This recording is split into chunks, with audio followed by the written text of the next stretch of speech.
All right, cool. Here we go. Welcome back to another edition of Gen Sports Corner back at you for 10-3-2021. Talking about the NFL Week 4 slate, going through the games, giving my predictions on the Eagles game. I'll talk about the Raiders Chargers game, Monday Night Football game tomorrow. I'm going to come on. Well, let's get to these games right now. Let's go through the slate. So, first on the list, get to my list real quick. Where we at? Okay. First on the list, we have the Carolina Panthers against the Dallas Cowboys. Cowboys favored by 4.5 points. Dallas had a strong showing, obviously, against the Eagles last week. We got smacked around. Did not have a good showing in Jerry World. I didn't get the chance to go through the game, but let's talk about it. First off, how do you have that game plan going into Dallas against that team? You only had Miles Sanders only had, I believe, 2 carries in the first half, and then another carry in the second half, and then 2 targets and 2 receptions in the game. He only touched the ball, I believe, 5 times. Correct me if I'm wrong on that. Either way, he only touched the ball 2 to 3 times on the ground, which is insane. We at one point we had 36 pass plays to 3 run plays. I don't know if I've ever seen that in history of football. Not just the NFL level. I'm talking about college, high school, Pee Wee football. I mean, even I remember playing for the Longside Jaguars, and we never passed the ball, but we still threw the ball at least 4 times in the damn game. Come on now. That made absolutely no sense. It was asinine. Just if your explanation is that you thought this was a high powered explosive team and you wanted to air it out in order to keep pace with this high octane offense, if you give the ball to Miles Sanders for the first time in a game and he rips off a 24-yard run, what would possess you to not give him the ball again and see if you can't get another 5, 6 yards, get that ground game going? Why were you so hell bent on getting into the end zone while passing the ball when the run game obviously worked? Now Andy Reid on his worst day was not as bad as this. 36 passes to 3 rushes. I want you to remember those numbers. That is 3.94. Yeah, that's almost a 90 to 10% pass to run ratio.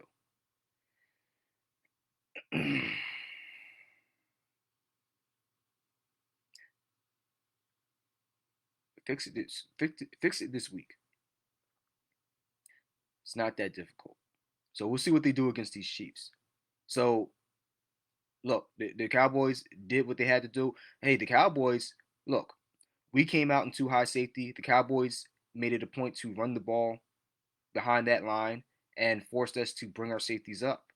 You know why? Because our linebackers were not quick enough mentally to be able to fill the gaps when they were running the ball. They had incessant double teams in the run game on Javon Hargrave and Fletcher Cox. And by the time our linebackers were able to get into the hole, their their linemen were able to get off the double team and already be 3 yards, 4 yards past the line of scrimmage, getting hands on our linebackers. So it didn't really matter if you had Zeke or Tony Pollard or your grandmother running through that hole. I mean, you're gonna get 5 yards falling forward with your eyes closed. That's not to downplay the skill of the running backs on the Cowboys roster. It's just to really focus in on the mental errors in the linebacking core and really talk about what adjustments weren't being made in that game. And I think Jonathan Gannon, he did make adjustments. It's just that at some points in time, we were getting blown off the ball, especially with our star defensive tackles getting double teamed, and our linebackers were not able to fill the gaps quick enough before the offensive linemen for the Cowboys were able to get to the next level. And that's just a recipe for disaster. And he got ran over at a certain point in that game. I think end of the second quarter, going through the third and the fourth quarter, we started getting ran over by Zeke and Tony Pollard. That's just the bare bones truth. Um, because the secondary was decent. I didn't really see anything crazy there, but you had Schultz going crazy because by the time our linebackers were making adjustments, at one point Singleton came up and over pursued because he was just like, I got to get there. I can't be late on this run play. And guess what? That sucks the linebackers in, from the intermediate routes. And guess who's running wide open behind them? Schultz. So that's why he went off. Because once you add play action to the run game, run the play action off of that, and you get the linebackers drawn in from the second level. Now, guess you have all this green grass behind you, and that's just a recipe for disaster. So Eagles have. I'm pretty sure they looked at the film, and hopefully they made the adjustments. And then on offense, we just were committed to not running the ball. So you have the Cowboys able to sit back in a too high safety look, like we wanted to, except for we weren't running the ball. So all they had to do was sit on intermediate routes and short routes because we weren't running the ball, and then we weren't taking deep shots. There was no way to run play action off the run because we weren't running the ball. So we'll see what adjustments they make. We'll see what they do, but they definitely have to make some. Trayvon Diggs, definitely a good cornerback, but they made him look like the Raw Reeves out there, and he's not that. So we'll see. So going into this Chiefs game today, I'm gonna skip past the other games on the slate real quick. Let's go into this Chiefs game real quick. The Chiefs favored by 7 points. Chiefs are favored by 7 points against the Eagles, and you really have to think about it.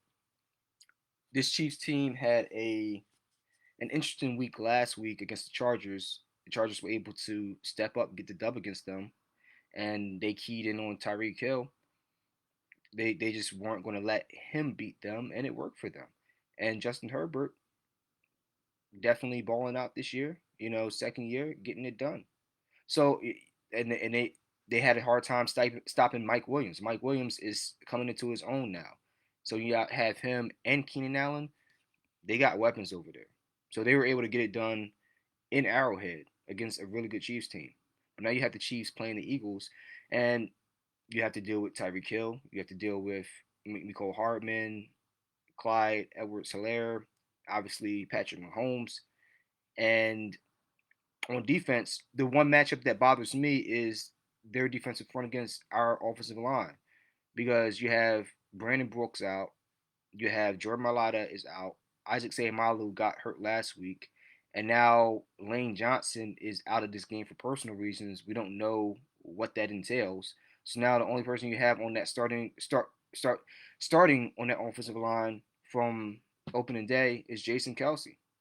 And now you're going to have to deal with Chris Carson coming off the edge now versus I don't know who they're going to put at right tackle because you're going to have Andre Dillard at left tackle, but at right tackle, who's going to deal with that? Bothers me. That really bothers me. Even if it was a bad defensive line, the fact that you have 4 out of your 5 starters out, that's highly concerning. So I think that's going to be a big issue here. I'm me personally, I'm going to go with the Chiefs here. I was going to go with them anyway, but I'm actually going to go with the Chiefs to cover the spread of 7 points. Defensively, I don't know what this defense is yet, but offensively, there's been so many questions, and with all these injuries, it's going to be a big issue. So I have the Chiefs winning this game probably by 10 points. We'll see, but that's my prediction for the Eagles game. And let's go down the rest of the slate for these other games here. So first game on the docket, the Washington football team playing in ATL. Washington football team favored by 1 point. I think Washington's a better team. I like Heineke. I think Atlanta, they got a really good win over the Giants last week. But I have Washington winning this game. I just think they're a more solid team. Atlanta is just really horrible on defense. And I think Antonio Gibson is going to have a good day against this Atlanta front. Next game, Chicago playing in the Windy City against Detroit. So they're really not traveling that far, are they? They're favored by 3 points, Chicago Bears. I think Detroit is going to win this game. I think they upset Chicago. I think they not only cover the spread, I think they upset them. Next game, Tennessee at the Jets. Tennessee favored by 7.5 points. I definitely see the Titans winning this, even though AJ Brown is out as well as Julio Jones. I believe Derrick Henry is going to have a really good game. And the Jets, they're just too dysfunctional right now. They have a lot of injuries as well. They're banged up. I don't know which one of the guys is going to be starting, but I know that Jameson Crowder, he's banged up as well. So they have a lot of questions to answer right now. Next on the docket, Cleveland playing in Minnesota. Cleveland favored by 1.5 points. Jarvis Landry out. Odell Beckham back. I like Cleveland in this game. I like them to cover the spread and win this game. Minnesota has still not figured out their issues on defense. Even though offensively they can put up points, defensively they have not figured it out. And Cleveland, they're going to play ball control. They're going to run the ball with Nick Chubb and Kareem Hunt, and they're going to keep that Minnesota offense off the field. Next game on the docket, Miami Dolphins playing in Miami versus the Indianapolis Colts. Miami favored by 1.5 points. Very close game. The money line is very close in Vegas. I think the Colts upset the Miami Dolphins here. And the Dolphins are a surprisingly decent team. I know because we barely got out of there by the skin of our teeth. The Las Vegas Raiders last week versus Miami, 31-28, I believe. There was no reason why they should have got back in that game to begin with, but they showed fight, they showed hustle, they showed heart. So even with all the injuries at the quarterback position, Jacoby Brissett is stepping in and being productive. So I think Indianapolis is able to edge this out and upset the Dolphins here, though. Dallas playing in Jerry World versus the Carolina Panthers. Dallas favored by 5 points. I like the Dallas front, not personally, but I mean from a football X's and O's standpoint, that front seven is fast and ferocious. I think that Carolina and Sam Darnold, they're solid, but they're going to have some issues, especially with Run CMC out. I like Chuba Hubbard, but I don't know how he's going to do against his Dallas front. I'm going with Dallas to cover the spread and win this game. Next on the docket, NOLA playing in NOLA versus New York Giants. Saints favored by 8 points. Going with the Saints to win the game, but I don't think they've covered the spread. I think the Saints might win by 3 to 7 points, but I don't think they win by more than 8 points. So I'm going to go with the Saints to win, but Giants do cover the spread. Next, Buffalo Bills playing up there in Buffalo versus the Houston Texans. Texans are 16.5 point underdogs. I'm going with Buffalo to take the over on this. I think they kind of had their coming out party last week. They look really strong, and Houston, they don't really have much for Buffalo. They really don't. Josh Allen is starting to play at a higher level. Stephon Diggs is he's been in his bag since last year, and he's starting to he do what he do. He do what he do. And Cole Beasley and Emmanuel Sanders, they're making noise now too. So they have a lot of weapons over there. Zach Moss stepping up. So yeah, I'm going with Buffalo to cover the spread here, win this game. Sunday afternoon, Rams playing in LA versus Arizona. Rams favored by 6 points. I think the Rams are going to win this game, but I don't see them necessarily covering the spread. Maybe win by a field goal. I think Arizona is going to come out and have a little bit more success than they did last week. They uh they had a nice one against the Jags, but Kyler Murray, I don't think he had a touchdown pass last week, but he did have a 300-yard game. So I think he's going to bounce back and make this a very close game. But I have the Rams winning this. Now, I next on the docket, San Fran versus Seattle. In San Fran, 49ers favored by 3 points. I think San Fran is going to win this game, but I think Seattle's going to make it very close. Maybe it might be a 2 point or 1 point game. Next game, Denver versus Baltimore. Denver favored by 1.5 points in Mile Stadium. I'm going with Baltimore to not only cover the spread, but I think they upset Denver. And I think Denver is a very solid team. With Chubb and Von Miller, they bring that heat on defense. Offensively, they have a nice 1-2 punch at running back with Javonta Freeman and Melvin Gordon. And then Teddy Bridgewater, he's just done nothing but be a very good quarterback ever since he hurt his knee. So he's doing his thing up there. Cortland Sutton, he's starting to possibly have a breakout season. I think Tim Patrick's the other receiver at the number 2 spot. So they got some weapons. I think that Baltimore is going to edge them out, though. Next game, 425, Green Bay playing in Green Bay against Pittsburgh. Green Bay favored by 6.5 points. And I'm going with Green Bay here. Pittsburgh, they got a lot of holes, a lot of issues to deal with. Claypool is out for this game, so it's going to be on Deontay Johnson's shoulders in the passing game as well as Juju. I don't know if Juju's hurt or not, but Pittsburgh they look shaky. I'll put it like that. And after that first game, Green Bay has whipped themselves into form. So I'm going with Green Bay to cover and win this game.